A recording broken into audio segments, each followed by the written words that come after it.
Jangan lupa untuk dukung channel ini dengan cara tekan tombol subscribe, nyalakan tombol notifikasi.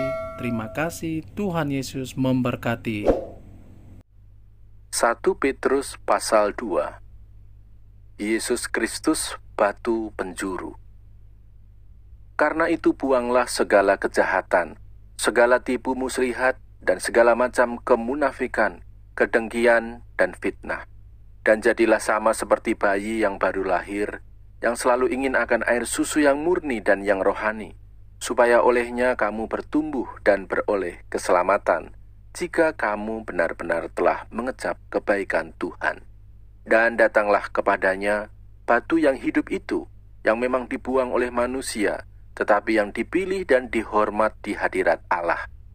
Dan biarlah kamu juga dipergunakan sebagai batu hidup untuk pembangunan suatu rumah rohani bagi suatu imamat kudus, untuk mempersembahkan persembahan rohani yang karena Yesus Kristus berkenan kepada Allah.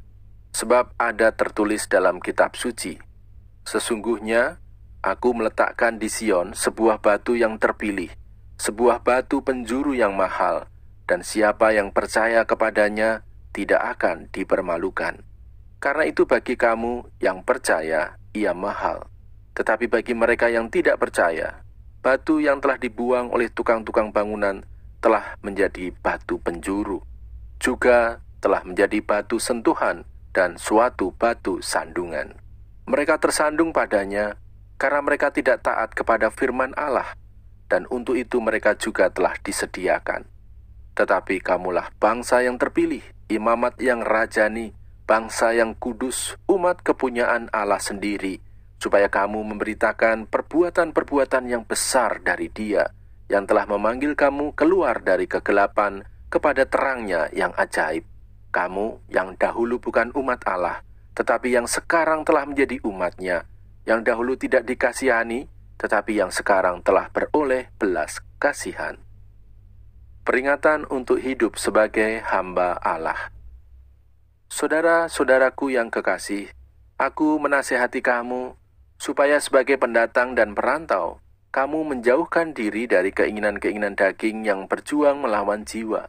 Milikilah cara hidup yang baik di tengah-tengah bangsa-bangsa bukan Yahudi, supaya apabila mereka memfitnah kamu sebagai orang durjana, mereka dapat melihatnya dari perbuatan-perbuatanmu yang baik, dan memuliakan Allah pada hari Ia melawat mereka. Tunduklah karena Allah kepada semua lembaga manusia, baik kepada raja sebagai pemegang kekuasaan yang tertinggi, maupun kepada wali-wali yang diutusnya untuk menghukum orang-orang yang berbuat jahat, dan menghormati orang-orang yang berbuat baik.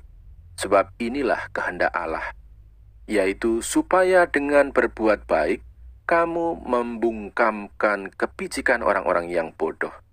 Hiduplah sebagai orang merdeka, dan bukan seperti mereka yang menyalahgunakan kemerdekaan itu untuk menyelubungi kejahatan-kejahatan mereka, tetapi hiduplah sebagai hamba Allah. Hormatilah semua orang, kasihilah saudara-saudaramu, takutlah akan Allah, hormatilah Raja. Penderitaan Kristus sebagai teladan. Hai kamu, hamba-hamba, tunduklah dengan penuh ketakutan kepada Tuanmu, bukan saja kepada yang baik dan peramah, tetapi juga kepada yang bengis. Sebab adalah kasih karunia jika seorang karena sadar akan kehendak Allah menanggung penderitaan yang tidak harus ia tanggung. Sebab dapatkah disebut pujian jika kamu menderita pukulan karena kamu berbuat dosa? Tetapi jika kamu berbuat baik, dan karena itu kamu harus menderita, maka itu adalah kasih karunia pada Allah. Sebab untuk itulah kamu dipanggil, karena Kristus pun telah menderita untuk kamu, dan telah meninggalkan teladan bagimu, supaya kamu mengikuti jejaknya.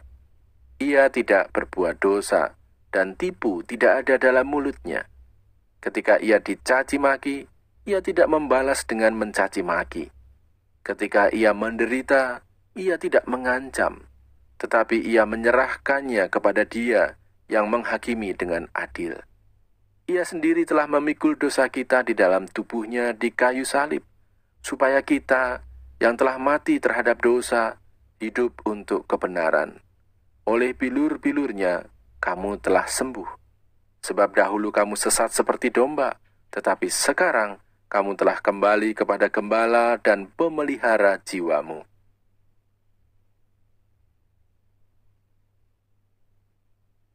Satu Petrus pasal 3. Hidup bersama suami istri.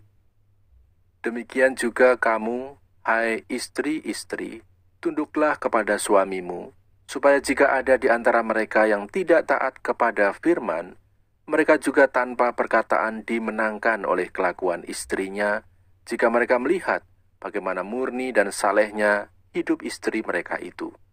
Perhiasanmu janganlah secara lahiriah, yaitu dengan mengepang-epang rambut, memakai perhiasan emas, atau dengan mengenakan pakaian yang indah-indah. Tetapi perhiasanmu ialah manusia batiniah yang tersembunyi dengan perhiasan yang tidak binasa, yang berasal dari roh yang lemah lembut dan tenteram, yang sangat berharga di mata Allah. Sebab demikianlah caranya perempuan-perempuan kudus dahulu berdandan, yaitu perempuan-perempuan yang menaruh pengharapannya kepada Allah. Mereka tunduk kepada suaminya, sama seperti Sarah taat kepada Abraham dan menamai dia tuannya. Dan kamu adalah anak-anaknya, jika kamu berbuat baik dan tidak takut akan ancaman. Demikian juga kamu, hai suami-suami, hiduplah bijaksana dengan istrimu, sebagai kaum yang lebih lemah. Hormatilah mereka sebagai teman pewaris dari kasih karunia, yaitu kehidupan, supaya doamu jangan terhalang. Kasih dan damai.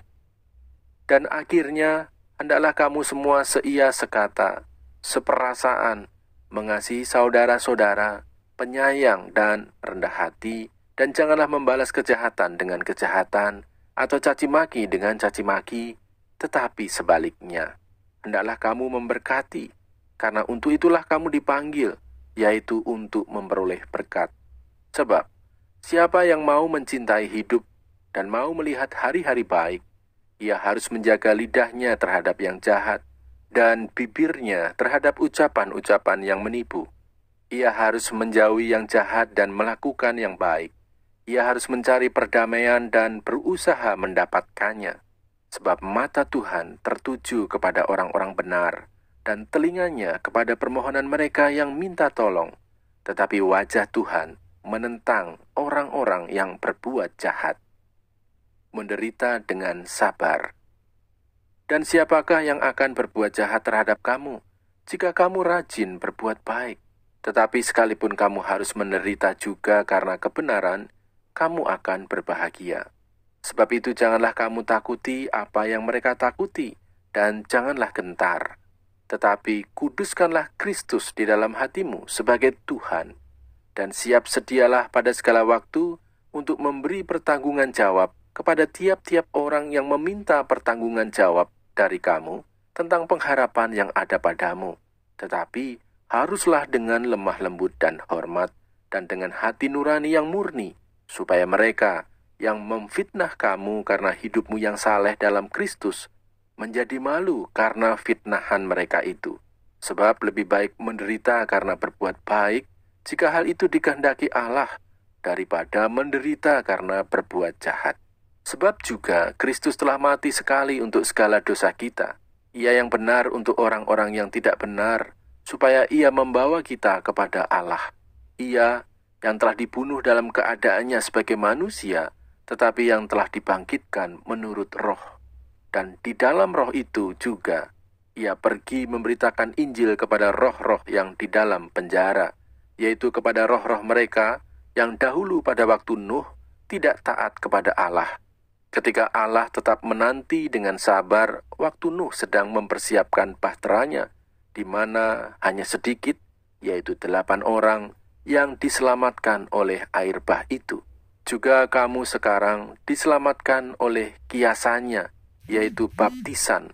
Maksudnya bukan untuk membersihkan kenajisan jasmani, melainkan untuk memohonkan hati nurani yang baik kepada Allah oleh kebangkitan Yesus Kristus, yang duduk di sebelah kanan Allah, setelah ia naik ke sorga, sesudah segala malaikat, kuasa dan kekuatan ditaklukkan kepadanya.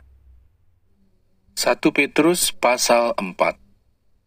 Jadi, karena Kristus telah menderita penderitaan badani, kamu pun harus juga mempersenjatai dirimu dengan pikiran yang demikian.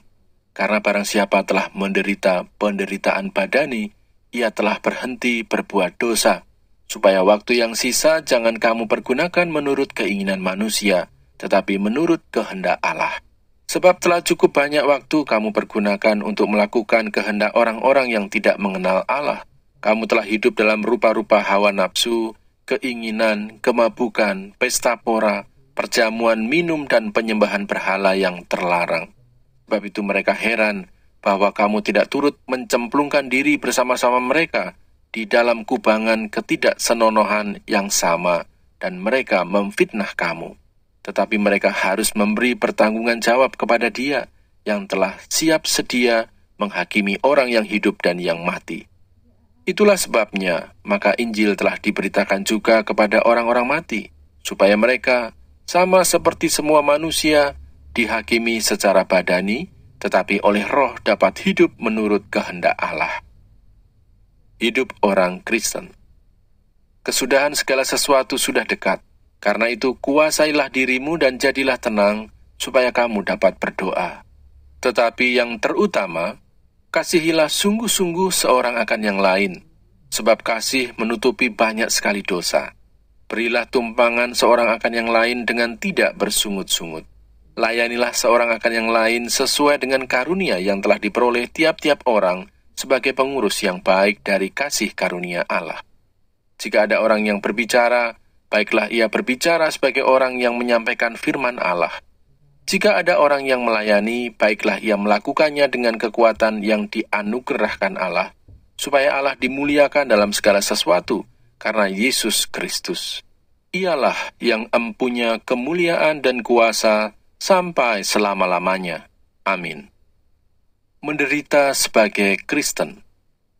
Saudara-saudara yang kekasih, janganlah kamu heran akan nyala api siksaan yang datang kepadamu sebagai ujian, seolah-olah ada sesuatu yang luar biasa terjadi atas kamu. Sebaliknya, bersukacitalah sesuai dengan bagian yang kamu dapat dalam penderitaan Kristus, supaya kamu juga boleh bergembira dan bersukacita pada waktu Ia menyatakan kemuliaannya. Berbahagialah kamu jika kamu dinista karena nama Kristus, sebab roh kemuliaan, yaitu roh Allah, ada padamu. Janganlah ada di antara kamu yang harus menderita sebagai pembunuh atau pencuri atau penjahat atau pengacau. Tetapi jika ia menderita sebagai orang Kristen, maka janganlah ia malu, melainkan hendaklah ia memuliakan Allah dalam nama Kristus itu. Karena sekarang telah tiba saatnya penghakiman dimulai, dan pada rumah Allah sendiri yang harus pertama-tama dihakimi.